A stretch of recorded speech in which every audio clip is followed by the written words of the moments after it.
എനിക്കൊരിക്കലും ദിവ്യബലി അർപ്പിക്കാൻ കഴിയുകയില്ലെന്ന് നിങ്ങൾ കേട്ടാൽ ഞാൻ മരിച്ചതായി കണക്കാക്കണം.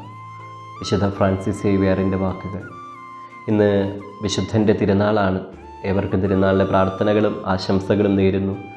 1506 സ്പെയിനിലെ നവേര എന്ന ഗ്രാമത്തിൽ ഒരു പ്രഭു കുടുംബത്തിലാണ് അദ്ദേഹം ജനിക്കുന്നത്. വിശുദ്ധ ഇഗ്നേഷ്യസ് ലയോളയുമായുള്ള കണ്ടുമുട്ടലിന് ശേഷമാണ് വിശുദ്ധ ഫ്രാൻസിസ് സേവ്യറിൻ്റെ ജീവിതത്തിൽ വലിയൊരു മാറ്റം വരുന്നത്. പിന്നീട് ക്രിസ്തുവിന് വേണ്ടി അങ്ങ് ജീവിച്ചു തീർത്തു. 3 ലക്ഷത്തോളം പേരെ മാമോദിസ മുക്കി എന്നാണ് പറയപ്പെടുന്നത്. ഭാരതത്തിൻ്റെ 2ാമത്തെ അപ്പോസ്തലനായിട്ട് അറിയപ്പെടുന്നത് ഇദ്ദേഹമാണ്.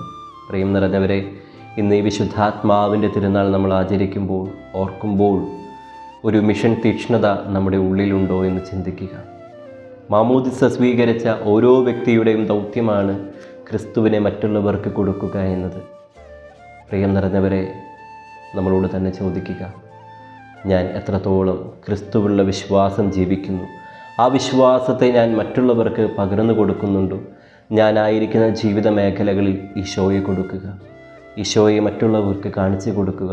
എൻ്റെ വാക്കിലൂടെ, പ്രവൃത്തിയിലൂടെ, ചിന്തകളിലൂടെ. ദൈവം സഹായിക്കട്ടെ.